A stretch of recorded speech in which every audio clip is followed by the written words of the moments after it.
it's not only about who you train, but how you train. You know, I think everyone can explore their own limits. And if you only stick to what you know, you're just gonna know so much.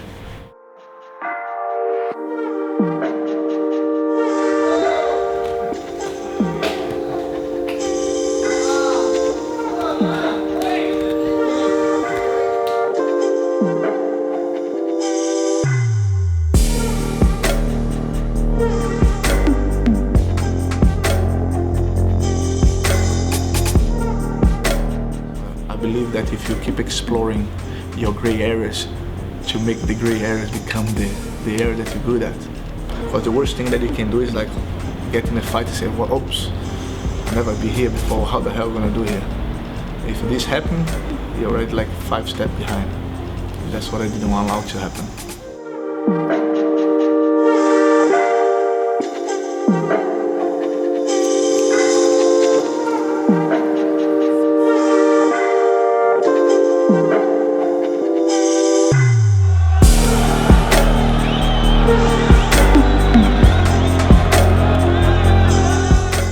Every competition that I go, I always come up with something different that people never saw before. You know, like the footlock against Lovato in the ADCC, like the inverted triangle they did in the ADCC as well. So like, and also the way that I was playing the guard at the time was completely different than I used to. Because the difference of me, you know, is on my training, is that I never stick with the same game plan all the time. I always try to improve somewhere.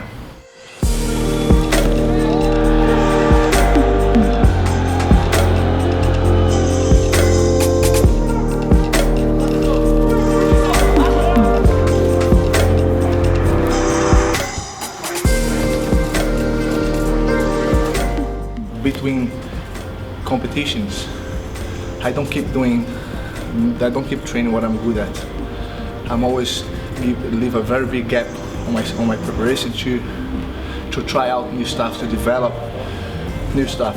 Because if you get one technique that not many people are used to with it, or not many people is used to see you doing it, and you focus 100% on that, when it happens that split second that the positions appear, and you're completely sharp and you go for it, that's not going to be a way out for nobody. Doesn't matter who you fight.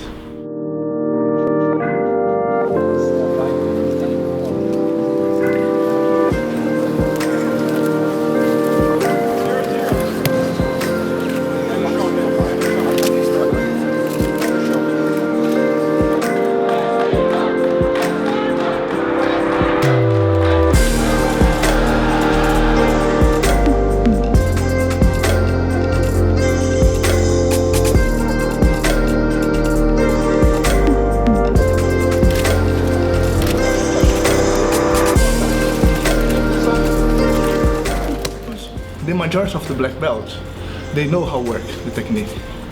And if you ask anybody to do like an inverted triangle, they will know how to do the inverted triangle, but you put in practice. That's the difficulty, because it's not about the final movement, it's about the setup. Yeah, the setup. And to the setup, it's the trick of everything.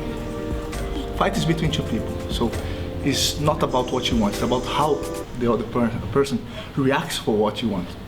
So you need to be smart to take advantage of their reactions and then to suit to your game plan. So it's all about how can I make him give me what I want without letting him know what I want. How can I get what I want but make him divert completely thought about that thing.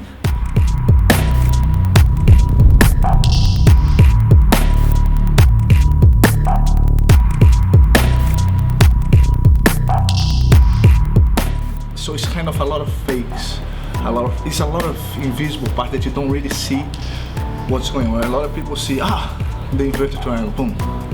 That's so cool. I'm gonna get everyone, it's so easy to do it. It is easy, one is that. But when you fight in a higher level, to get to the position that allows you to do the triangle without them noticing, that's which is the trick of the mind. That's how is the chess beat. Yeah. And that's what I'm good at. I like that. I focus a lot on that. how can I set up a bite without the guy not even be expecting that, or maybe even expect something different.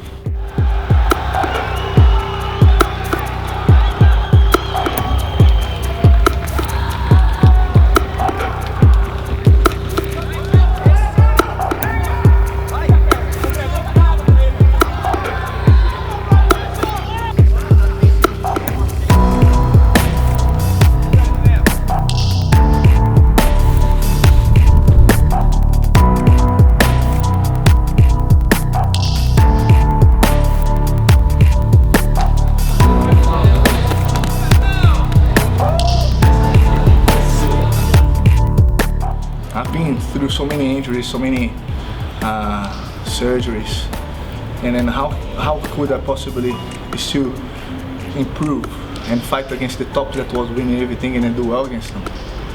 Why? It's not magical. It's not because I'm superhuman, or not because I'm too strong. It's just because I'm trying to train smart.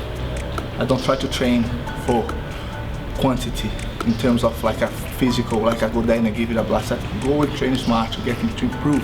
Come back home and think, man, I learned something today. Not like, oh man, that was a hard session today. I'm so pumped up, and come back home, you know?